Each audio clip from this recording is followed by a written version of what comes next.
Now then, hello folks and welcome back to my video gaming channel, Retro Gamer Diaries. Today I'm talking about a ZX Spectrum game, a game that really does bring back fond childhood memories for me, and that game is Jetpac.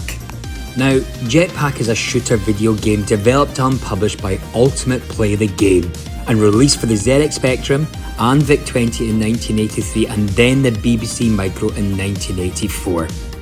Today we're going to be looking at the ZX Spectrum version only.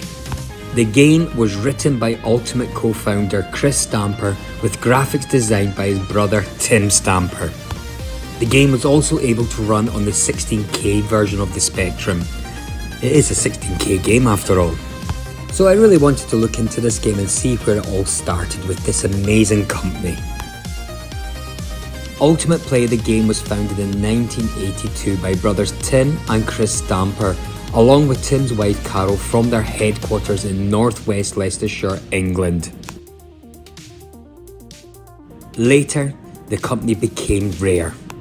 Wow, Rare, you know, these are the creators of Donkey Kong Country, Killer Instinct, GoldenEye, Banjo-Kazooie, Perfect Dark, to name just but a few.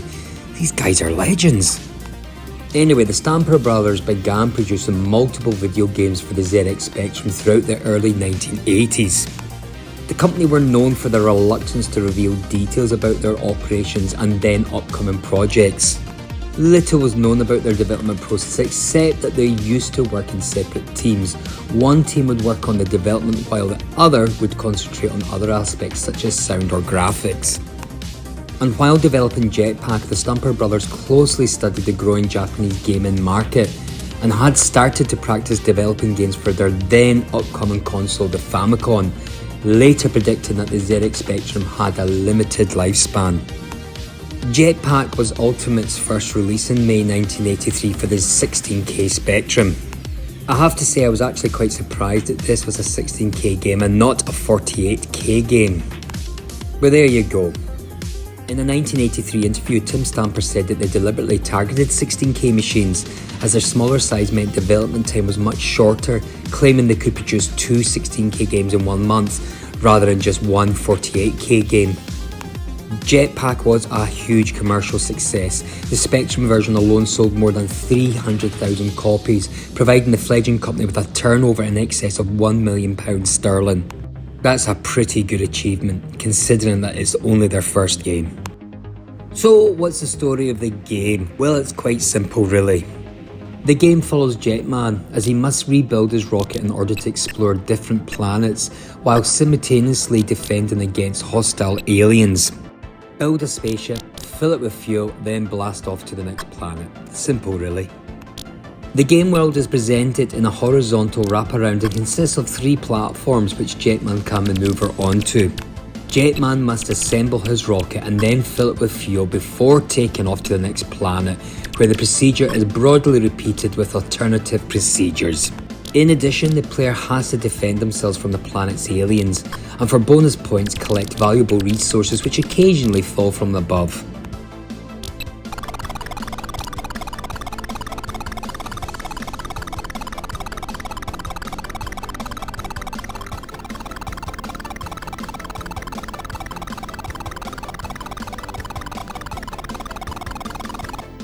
After the first level, the rocket stays assembled and just requires refueling.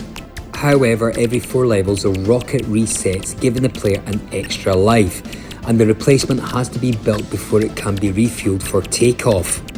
Each new model has a new design with a higher number written on it, although the core gameplay remains unchanged. The enemies change forms each level, cycling back to the first after 8 levels, and each alien has a different pattern of movement, which means they can be dealt with in a different manner. Let's have a little look at the game.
Jetpac sold 300,000 copies for the ZX Spectrum and generated $1 million in a revenue for Ultimate Play, the game, which enabled the Stamper Brothers to gain a foothold in the early video gaming market.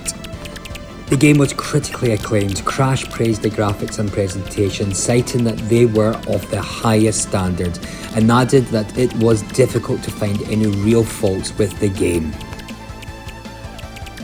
CVG similarly praised the graphics, stating that the presentation was superb and the gameplay was considered addictive.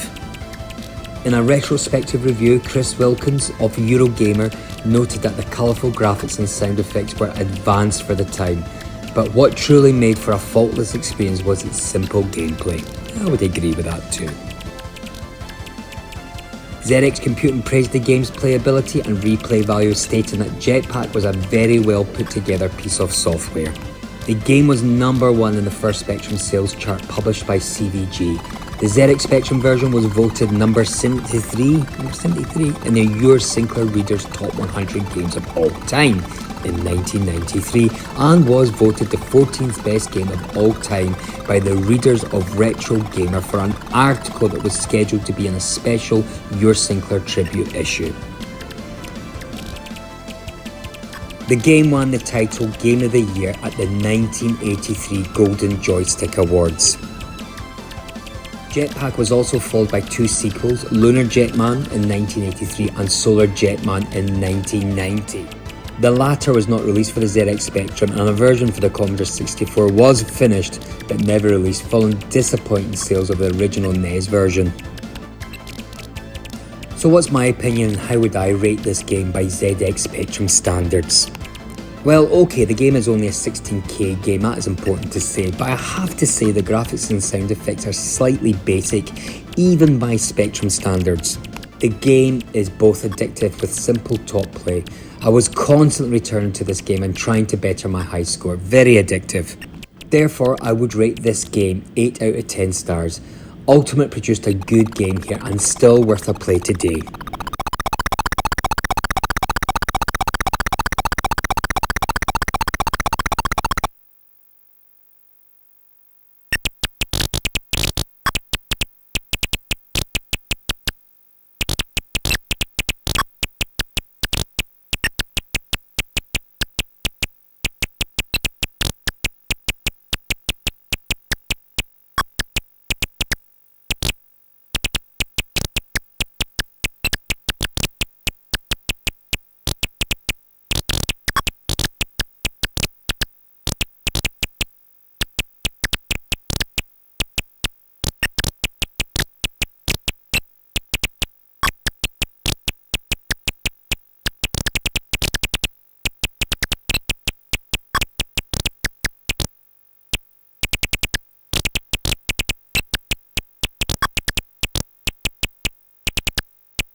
Okay folks, that was my short review of the ZX Spectrum game Jetpac. If you like this video then please press like. However, it would be great as always if you could subscribe to my new channel and become part of the gang.